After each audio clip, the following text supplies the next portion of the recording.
You're now tuned in to 13astrology.com.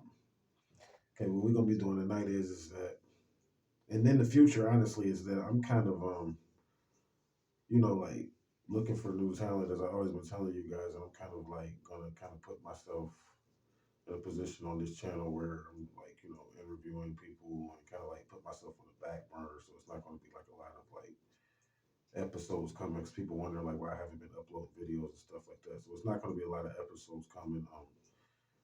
For right now in the future, because I'm working with a few people and trying to develop them and develop myself as well in this, because I feel like that's what's needed right now. Is like to see teachers like working as a group versus just like somebody like being up there by themselves and controlling everything. So like I don't want to come off like that anymore. But I'm just throwing that out there for people that's wondering what's been going on with you, man. Like where you at or whatever. So right now we're here with Alisha, and she's a very good client of mine. She got a reading or whatever, and on another level.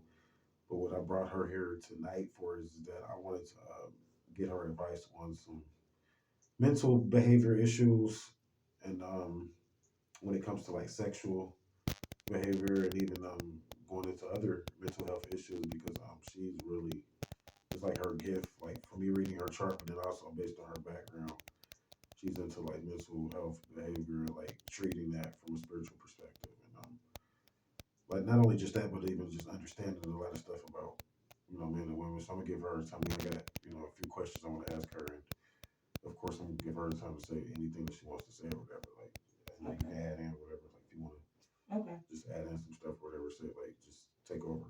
Like, I will. Yeah. So I guess where I'm getting at is like myself, like some of this is personal. I'm not gonna lie, like I was telling you. Yeah. But I'm not gonna be like talking about who it was with or anything like that. But Right, it's just more like some stuff that I've dealt with, and Okay. it's been with like sexual behavior, and it's like I'm the person where, I mean, I've been in like my fair share of relationships in the past or whatever. I've messed with paid relationships, like sex, have had like paid sex with people. I'm not gonna lie. Right. Yeah. And I've been in like real relationships with people, whatever. Mhm. I've been in different types of relationships or whatever. So like Right. from the course of that, like when I try to get into a serious relationship, like with the woman or whatever, like on more an intimate level, I get accused of being like my sexual, like I'm not intimate enough, or like I'm Okay. like almost like a Like narcissist or something like detached this. Like a I've little heard this bit. word over and over again, like I'm a sexual narcissist. So Okay. I'm wondering like, where's that coming from? Like for me, like based on like, is that because of? I mean, I don't really want to ask you like that. I mean, I know I've been in like different scenarios where I feel like I'm like it stimulates me more to be, I guess, more like maybe Yeah, with that's like what it's multiple probably a women or fetish. scenarios or sexual scenarios that aren't really Yeah. general for like a real relationship. You know what I'm saying? Or typical. Yeah. Or whatever. So like, what is that coming from for most men or It's even a myself? I'm sexual saying I don't it's want a to put most men sexual into it. desire that you have to work out on your own. So that's why you uh act the same way sexually in different relationships, because this is your true, like this is your sexuality. So it's like who you really is. So uh only your partners are complaining about it, but when you probably like with people who you're not in a relationship with and stuff like that, they probably like it. They probably enjoy it. They think it's cool, it's fun, but your partners, y'all just not like sexually compatible.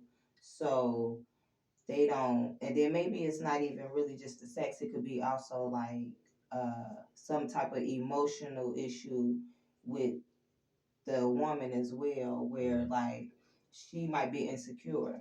So that, you know what I'm saying, they might be playing out and doing sex as well, because your insecurities don't turn off. They're always there, even when, you know what I'm saying, you sleep or whatever, they're always there. So it could be like they're insecure. So when you having sex, they probably thinking like, um, they're not getting what they want sexually, or their desire is not being fulfilled. So that's why they feel like you're being a narcissist, because they feel like it's one sided. So you have to start asking your partners, like, what do they like?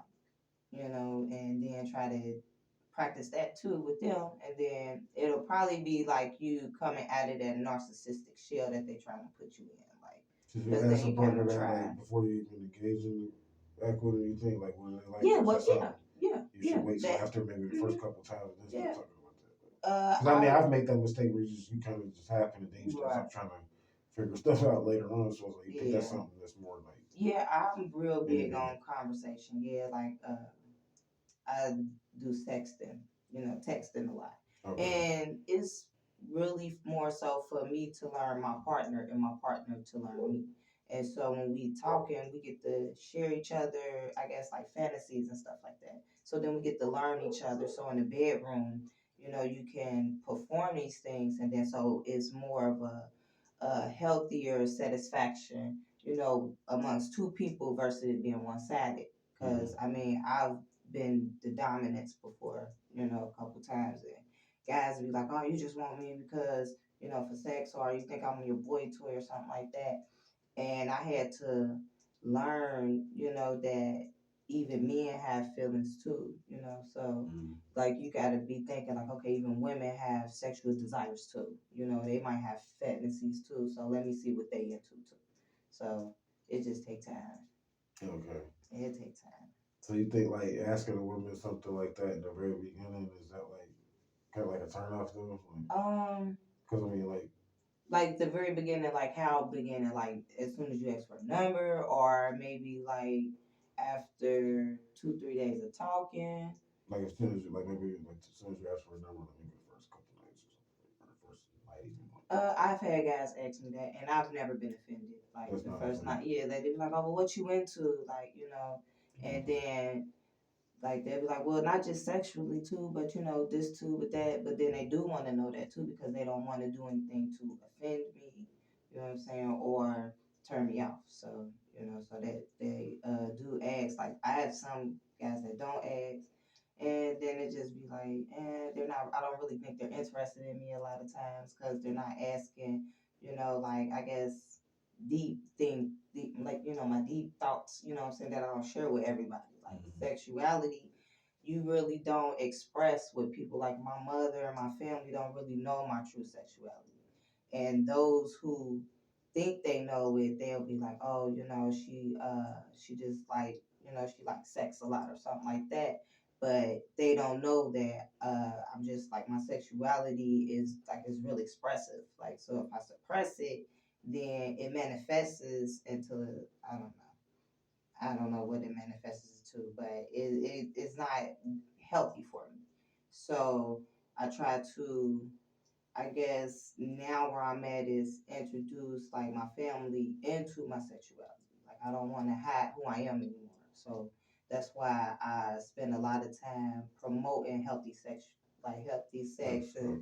and sexuality. Like people think your personality is the only thing that's important, but your Mm-hmm. sexuality is important too because it helps you have more confidence when you engaging with people because you're not Mm-hmm. hiding truly who you are. You're Right. not doubting if they're gonna like you, accept you. That's So, stuff people don't really think about. Yeah, that's deep. It's pretty deep. yeah, so that's what drove me to really like getting people out there to understand what their sexuality truly is.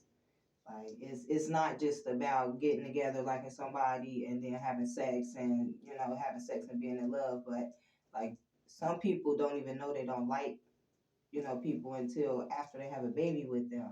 And that's not good. You should know before a baby. And I think that got a lot to do with them not understanding their sexuality. Okay.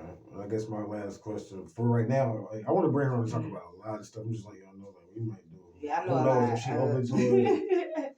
If you I guys, I am. mean, I I want to am. like, I'm just letting you know, like, I know you guys like, you're always trying to promote stuff to like, like make money or whatever. But like, I really want to bring her on. I want to like give her money to keep coming on. So if you guys can donate to PayPal, like I always say, the number 13 signs plural astrology at gmail.com. My name will come up on PayPal. You could donate, you know what I'm saying? Help keep this going because I would love to help her have her come on, but I don't want to just have her come on. She's not like getting nothing, you know what I'm saying? So like hopefully you guys donate $10, $20 or whatever would be great. Up to $100 would be great even. Like, to just keep this going or even more than that. And then getting readings too as well. I mean, she'll let you know like I try to do hand readings and I'm gonna work on the pricing or whatever to try to get more people in on ratings too as well. But last thing I want to do is just kind of ask her like like a question as far as like is there such thing as a healthy relationship with like multiple partners in a relationship, like more than just two, I guess. Like, 'cause I know that's the That's normal funny you asked Western way, but is there that. truly from like I always ask different people this, and I Nah, think I mean honestly, this is something I've been like asking a lot of different people, so I'm getting your perspective on it. I've have managed it, just not in the same household. I think that That's a good people, point. A lot of people yeah, argue about that and say not supposed to be in the same household. yeah. I mean, I don't agree with that myself. yeah, yeah. It was more healthier because everybody went back to their own spaces, Right. and so everybody had their own privacy, and people Right. didn't feel like someone was coming in into their space, taking over. You got to be real strong mentally to have that type of relationship and live in the same household. Like like a lot of people are battling with mental health and other disorders, emotional. I say people are like emotionally unstable. So if you're emotionally unstable, how can you be in a relationship with two or more people? Right. Because you don't need, yeah, you don't know how to communicate, you don't know how to process Right. your emotions, how to process their emotions, how to calm a person down, or to make a person feel secure when they're insecure. But if you are straightforward and everybody is pretty much on the same page and this is what everybody's agreeing this is what they want, right. it can be healthy long as everybody is, like, I guess, taking time to be together. Like I think Right. it is only healthy if they always together in the, at least in the sexual act. You know what I'm Right. There you saying? go. That's a good. Because when you going just, in a couple, then that's where close bonds and intimacy develop, and then somebody might start feeling left out, and other emotional issues come. Then somebody might go and step out and be with somebody else, and then no telling what Right. emotions they That can bringing turn back into. from that person. Then now it didn't, tainted the relationship, and so now everybody has this emotion of the outside who was, crazy or something, so it's something that people have to really, really, really like study, I think, on, and just don't jump into it. Don't make babies in a situation like that. Like that's the main thing, is Ooh, don't that's a make good point. babies in that situation. Yeah, don't make any babies in Yeah, that situation. yeah, Probably yeah. not a healthy situation for Right. babies. Yeah. I can Yeah. see that. It's more Yeah, yeah. sexual. That makes a lot of sense. Yeah, yeah. Never heard that before, so that's a Mm-hmm. good point. Yeah, But yeah. yeah, I would like, what I'm saying, like to go further with that because like it's just going into the mentality. Like a lot of men, like they have habits and stuff like that, like maybe like watch porn and stuff like that, and that can be like inviting technically, what I'm saying, other people into scenarios and stuff like that too. So like we don't have to cover that here, but I was just that's why I was asking the question. Just like Okay. some women have different perspectives on how they look at all of this type of stuff. Yes, they So do. Yes, they do. it's like Yeah, trying to like yeah. just keep it real or Yeah, whatever. yeah. We all different. That just shows like we got different zodiac signs and stuff like that Mhm. too. But I just try to bring up stuff like this because we're conscious, and some things about the conscious community people feel like stuff that shouldn't be talked about, or Right, when it should, yeah, kept because in the closet more like. yeah, the stuff we sweeping under the rug and keeping in the closet is the stuff that's actually keeping that generational curse going, Yeah, because it's like nobody's warning nobody, and so nobody's being warned, nobody's learning, and that's not good. yeah, that's never good. Yeah, that's not good. But I Is think there anything you that want to add?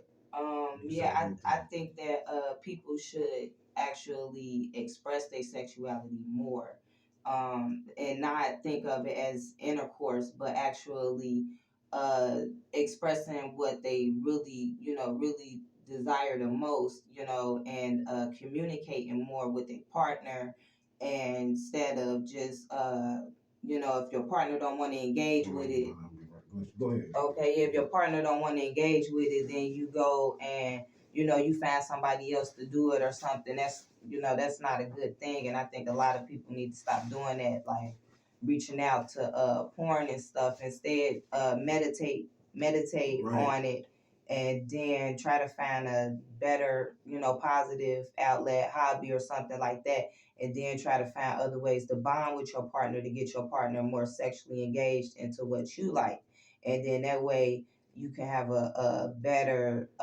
relationship. Because I'm gonna just mention this. I don't know a lot of people is aware of this, but like back when ecstasy first came out, it was legal, and the reason why it was legal was because the therapist was prescribing the drug to couples, married couples who were sexually incompatible. And so this helped them bond more emotionally. And I'm not saying that y'all should go out and get some X and, try to bond and stuff. But what I'm saying is that it's a chemical in your brain that is released that helps you connect emotionally with your partner. But you can also get this chemical just from meditating. So meditate, and then you know what I'm saying, you won't have those sexual urges to go out and just be with anybody just because you're feeling aroused. You don't know the name of the chemical, do you, by chance? We can look. I up. Don't. Yeah, I can definitely look that up. I could leave it on the comment. I don't know, maybe whatever. if it's you or a couple other people said they may want to do it, but I want to do stuff on because like really like pornography is considered art. Yes. It really wasn't for considered lust a long time ago. Maybe we'll talk about that. Yeah, because based on my research. Yeah, on my website I talk about the Karma Sutras. Right, I'm sure you know. And so that's what. I got the book, and I haven't started doing any practices yet, but I'm just reading it, and then I'm still studying my psychology. So I've studied hypersexuality and compulsive sexual behavior for about 6 or 7 years now, and so that's also where my inspiration for getting people more aware about their sexuality coming from, because people who are hypersexual or have compulsive sexual behavior end up finding themselves doing things that they regret, or even land them in jail, or find their life ruined. So people need to be more aware about this sexual addiction so that people can get more help. Definitely. We're trying to keep it up under 20. I'm gonna add one more thing in. So do you like she has some interesting services she told me about, and we won't talk about that in this episode, but do you feel like it's better you want to be contacted through the channel from now until these people? Yeah. And then I'll just tell whoever like you know how I do stuff on the channel, whatever, then I'll just let you know who these people are. But she has some services that she definitely like on that level, whatever, for men and women that she offers on a Karma Sutra reach level out. that are totally like platonic and controlled or whatever. If you're interested in some of those services, and that's kind of like what I represent, because some of them are a bit sexual, like like nude meditation and stuff. But that's what I represent, like protection. Right. For people that may want to come through and like people get wild and can't control themselves, you need people that's there. I've been trained to do that, so. I'm just kind of throwing it out there, but we'll talk more about that as we present who this beautiful mother. I don't want to say queen because I'm getting out of that. They say that means slave or something. When I was in Chicago, they corrected me. Well, I take it's beautiful mother. Empress. That's what some people call themselves. Yeah, I say mother. She's a mother. So I call them mothers. My niece called me auntie. She said I'm everybody's auntie. So I'll leave contact info in the notes below. Hopefully, you guys can contact her. Yes. And as always, we thank you guys for listening and watching. Thank y'all. Yep. Have a great day. Peace.